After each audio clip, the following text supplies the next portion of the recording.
আসসালামু আলাইকুম। বিসমিল্লাহির রহমানির রহিম। ঘরোয়া রান্নাঘরে সবাইকে স্বাগতম। আজ আমি নিয়ে এসেছি জলপাই রসুনের আচার। জলপাই রসুনের আচারটা এভাবে কেউ করেছে কিনা আমার জানা নেই, তবে আচারটা করেছি পরে, এটা কিন্তু অসাধারণ হয়েছে। এই আচারটা খিচুড়ি, মাংস, পোলাও, বিরিয়ানি যে কোনো কিছু দিয়ে খাওয়া যাবে।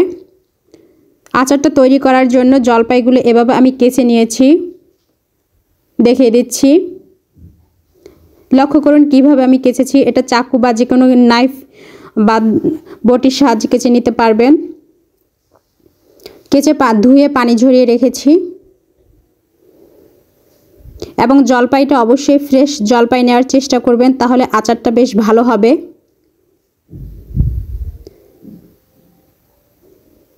পানি যখন এভাবে ফুটে আসবে, পুরোপুরি গরম হয়ে যাবে, সে পর্যায়ে এর মধ্যে জলপাইগুলো দিব এবং জলপাই দিয়ে 2 থেকে 3 মিনিটের মতো আমি সেদ্ধ করে নিব।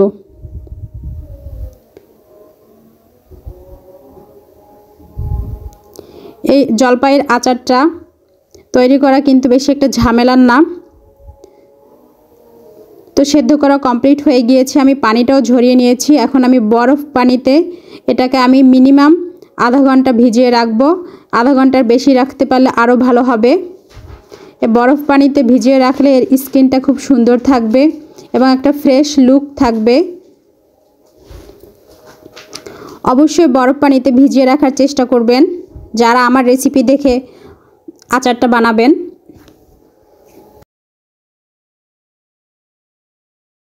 জলপাইয়ের তাজা লুক যদি চান তাহলে অবশ্যই বরফ থেরাপি দিবেন। আমি 1 ঘন্টা পরে এসেছি, 1 ঘন্টা আমি ভিজিয়ে রেখেছিলাম বরফ পানিতে। এবার আমি পানিটা ঝেড়ে নিব। অনেকটাই কিন্তু বেশি সতেজ হয়েছে আগের চেয়ে। এদিকে আমার আরও প্রয়োজন হবে রসুনটা আমি ডিপ ফ্রিজে সংরক্ষণ করেছিলাম 3-4 দিন আগে, তারপরে কিন্তু বের করে 3-4 মিনিট পরে খোসাটা ছাড়িয়ে নিয়েছি। এভাবে খোসাটা ছাড়িয়ে নেওয়া খুবই সহজ হয়, আপনারাও চাইলে এটা করে নিতে পারেন। এর ভিতরে আমি জলপাইটা অ্যাড করছি। এখন একে একে মশলাটা আমি অ্যাড করব। প্রথমে দিচ্ছি কাসুন্দি। কাসুন্দিটা কিন্তু আমার বাসায় নিজের হাতে তৈরি করা। এই কাসুন্দিটা দিলে এর টেস্টটা আসলে এটার উপরে অনেকটাই ডিপেন্ড করবে। কাসুন্দি বাজার থেকে যে কাসুন্দি, সেই কাসুন্দিটা দিলে এরকম টেস্ট আসবে কি না আমি আসলে এটার বলতে পারবো না। তো এই কাসুন্দি তৈরির উপরে আমার একটা ভিডিও আছে, আপনারা চাইলে দেখে নিতে পারেন। এবার অ্যাড করছি গরম মশলা। এই গরম মশলাটা আমি বানিয়ে নিয়েছি, এটারও একটা ভিডিও আছে, চাইলে আপনারা সেটাও দেখে নিতে পারবেন।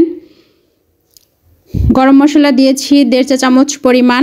কাসুন্দির পরিমাণ হয়েছে 2 টেবিল চামচ। এ পর্যায়ে আমি লবণ অ্যাড করছি। লবণটা পরিমাণ মতো দিয়ে দিতে হবে, তবে লবণটা টক জিনিসে একটু বেশি যায়, তাই লবণ একটু বেশি পরিমাণেই দিচ্ছি আমি। এখন আমি দিচ্ছি মরিচের গুঁড়ো। মরিচের গুঁড়ো দিয়েছি 1 চা চামচ পরিমাণ। আমি পরবর্তীতে আরও মরিচ অ্যাড করব, যার জন্য একটু কম দিলাম।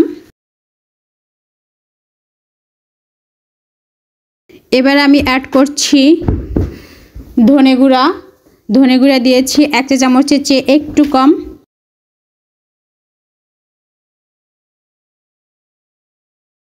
এ পর্যায়ে অ্যাড করছি হলুদের গুঁড়া। হলুদ গুঁড়া দিয়েছি 1 চা চামচ ফুল, 1 চা চামচ একদম উঁচা উঁচা করে সেটা হবে। এ পর্যায়ে আমি অ্যাড করব গোলমরিচ। গোলমরিচ আমি 2 ধরনের অ্যাড করেছি, সাদা এবং কালো গোলমরিচ মিক্সড করে সেটা গুঁড়ো করে নিয়েছিলাম, সেটাই অ্যাড করেছি 1 চা চামচ পরিমাণ। এখন অ্যাড করছি ঘানি ভাঙা সরিষার তেল, 1.5 থেকে 2 কাপ পরিমাণ হবে। এ পর্যায়ে আমি সব মাখিয়ে নিব, ভালোভাবে এটা মাখিয়ে নিতে হবে। এটা এখন আমি মেখে নিচ্ছি। হাতের সাহায্যে মেখে নিলে আসলে মাখাটা সবচেয়ে ভালো হয়। ভালোভাবে মাখিয়ে নিচ্ছি একটু সময় নিয়ে। মাখানো কমপ্লিট হয়ে গেলে এটা আমি রেস্টে রেখে দিব 1 ঘন্টার জন্য। অন্যদিকে আমি পাঁচফোড়ন নিব, ভেজে একটু হালকা টেলে নিচ্ছি। এখানে 2 চা চামচ পরিমাণ পাঁচফোড়ন আছে, আর 7-8টা শুকনো মরিচ আগেই ভেজে রেখেছিলাম, সেটা দিয়ে আবার একটু গরম করে নিচ্ছি। এটা আমি ব্লেন্ড করে নিব। এ পর্যায়ে চুলায় পানি দিয়েছি 1.5 কাপ পরিমাণ এবং চিনিও দিয়েছি 1.5 কাপ পরিমাণ। পানি এবং চিনিটা যখন মিশে যাবে সে পর্যায়ে আমি দিয়েছি দারুচিনি, 2 ইঞ্চি সাইজের 2 পিস দারুচিনি ভেঙে দিয়েছি। পানি এবং চিনি মিশে গিয়েছে এবং হালকা একটু আঠালো আঠালো ভাব যখন আসবে সে পর্যায়ে আমি মেখে রাখা রসুন এবং জলপাইটা এর ভিতরে দিব।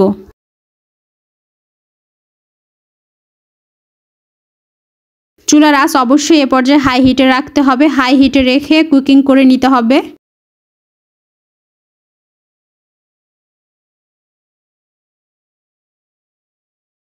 এবং লবণটা ঠিক আছে কিনা অবশ্যই টেস্ট করে নেবেন। লবণ যদি প্রয়োজন হয় তাহলে অ্যাড করতে হবে। টক জিনিসে লবণটা আবারও বলছি একটু বেশি পরিমাণে প্রয়োজন হয়। লবণটা একটু কম মনে হয়েছিল, তাই আমি এর ভিতরে অ্যাড করছি বিট লবণ। বিট লবণ না থাকলে সমস্যা নেই, আপনারা নর্মাল যে লবণ সেটাও দিতে পারেন। এখন আমি অ্যাড করব সিরকা, 2 টেবিল চামচ সিরকা অ্যাড করছি। এ পর্যায়ে আমি দেব ব্লেন্ড করা পাঁচফোড়ন এবং শুকনো মরিচ, সেটা দিচ্ছি 2 চা চামচ পরিমাণ আমি দিচ্ছি। আপনারা যদি ঝাল বেশি খেতে চান তাহলে আরেকটু মরিচের সংখ্যা বাড়িয়ে দিতে পারেন।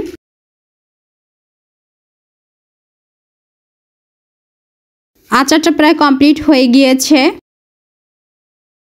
এই আচার কিন্তু আপনারা 6 মাস বাইরে নরমালি রেখে খেতে পারবেন এবং কোনো রকম রোদে দেওয়ার ঝামেলাই থাকবে না।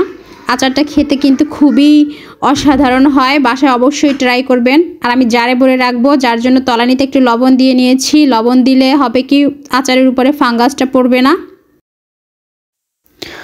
আচারের এই রেসিপিটা যদি আপনাদের ভালো লেগে থাকে তাহলে অবশ্যই আমাকে সাপোর্ট করার জন্য চ্যানেলটা সাবস্ক্রাইব করবেন, বেশি বেশি লাইক কমেন্ট শেয়ার দিবেন, আমাকে সামনে এগিয়ে নিয়ে যেতে সাহায্য করবেন। আমি আরও একটা বয়ামে ভরে নিচ্ছি। এটার তলায় কিন্তু লবণ অ্যাড করেছি 1 চিমটি পরিমাণ। তারপরে আমি জলপাইয়ের আচারটা এর ভিতরে ভরে নিব। আর হ্যাঁ, কাচের বয়ামে রাখলে আচারটা আরও বেশি ভালো থাকে। বয়ামে ভরা হয়ে গেলে এর উপরে আমি সরিষার তেল অ্যাড করব এবং সরিষার তেলটা 1 কাপ পরিমাণ, সেটা আমি গরম করে নিয়েছি। গরম করে একটু ঠান্ডা করে নিব, ঠান্ডা করে নিয়ে তারপর উপর থেকে দিয়ে দিব। এরকম সরিষার তেলটা অ্যাড করলে আচারটা আরও বেশি ভালো থাকবে। তো আচার ভালো রাখার কয়েক ছোট ছোট টিপস ফলো করলে আচারটা আরও বেশি ভালো থাকে। আপনারা চেষ্টা করবেন, ইনশাল্লাহ আপনাদেরটাও ভালো হবে। ধন্যবাদ সবাইকে। আসসালামু আলাইকুম।